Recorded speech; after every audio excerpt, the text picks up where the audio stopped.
जयकारा मां शेरा वाली दा बोल साचे दरबार की जय।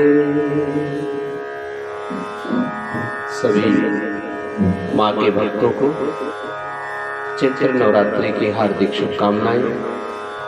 आज चैत्र नवरात्रि के 5वां दिन है और 5वें दिन माँ स्कंद माता की पूजा की जाती है। नवरात्रि का पर्व माँ दुर्गा को समर्पित है।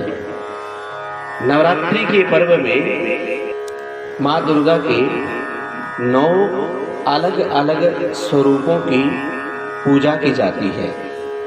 माँ दुर्गा शक्ति की प्रतीक है।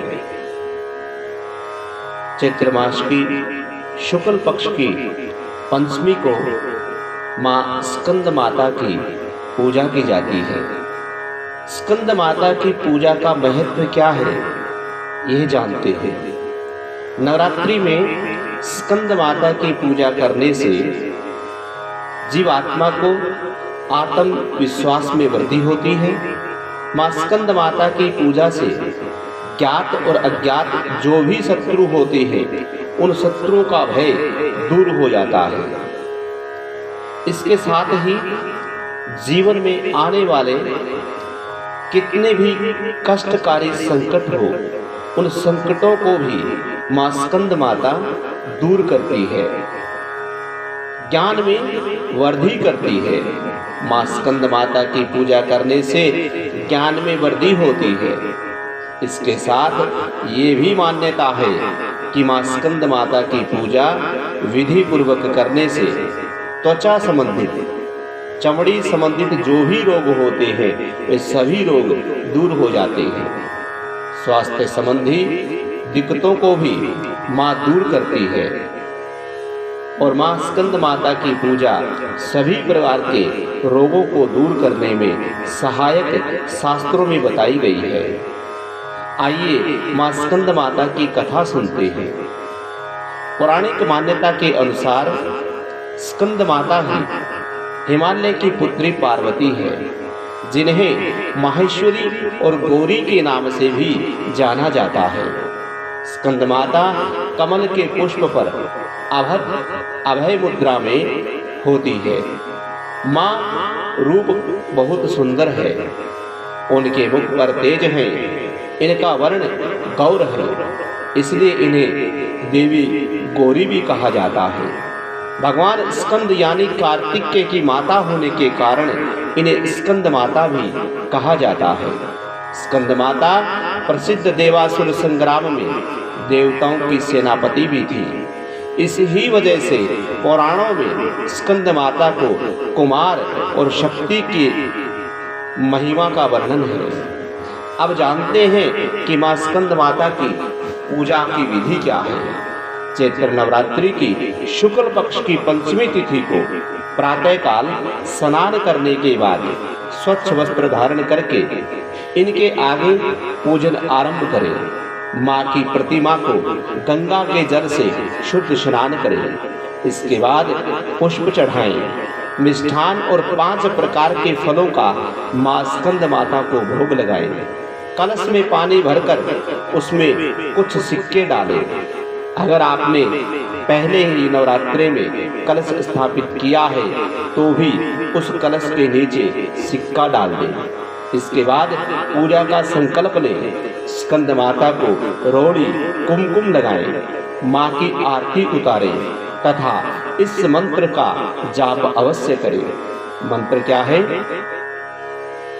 सिंहासनतः नित्यं पद्माश्रितकरं त्वज्याः शुभदासतो सदा देवी स्कंद माता यशस्वनी। इस प्रकार से मंत्र बोले। और माँ स्कंद माता का दूसरा मंत्र है या देवी सर्वभूतेषु माँ स्कंद माता रूपेण संस्थिता नमस्तस्यै नमस्तस्यै नमस्तस्यै नमो नमः।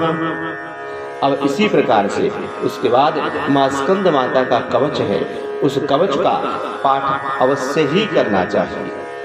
ए बेजालिका देवी पदयुगं धरापरः हृदय पातु सा देवी कार्तिकेयुतुः श्रीः देवी पार्वश्या पातु सर्वदा सर्वांग में सदा पातु स्कंदमाता पुत्रप्रदा वाणमपणमृतेः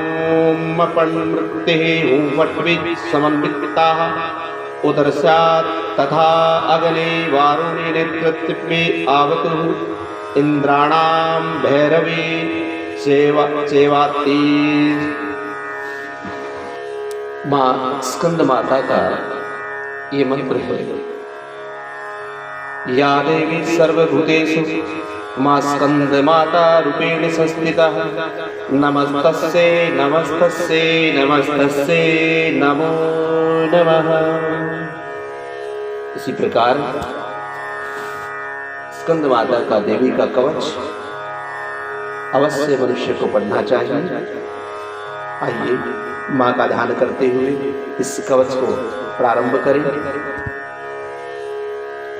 हे विजालिका देवी पदयुगं धरापरः हृदये पातु सा देवी कार्तिकेयसुतः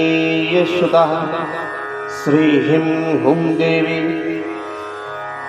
पार्वश्या पातु सर्वदा सर्वांग में सदा पातु स्कंदमाता पुत्रप्रदा वाणमपणमृतेः वट्विः समन्विताः उदरस्या तथा अग्ने वरुणे नेतृत्वे अवतु इंद्राणां भैरवी सेवासितांगी च संहारिणी सर्वदा पातु मा देवी चान्यानयासु हि दिक्षुवेव।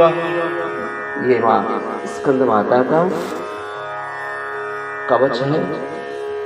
इसी प्रकार से माँ स्कंद माता का कवच पढ़ने के बाद उसके बाद माँ की आरती करनी चाहिए और आरती करने के पश्चात माँ को फल का भोग लगाना चाहिए। भोग लगाने के बाद आचमन करा करके भगवान का ध्यान करके माँ स्कंद माता के श्री चरणों में नतमस्तक होकर के माँ से क्षमा प्रार्थना अवश्य करनी चाहिए। इसी के साथ आज की ये कथा 5वें नवरात्रि की हम यहीं पर विश्राम करते हैं। जयकारा बोल साचे दरबार की जय। जयकारा स्कंद माता का बोल साचे दरबार की जय।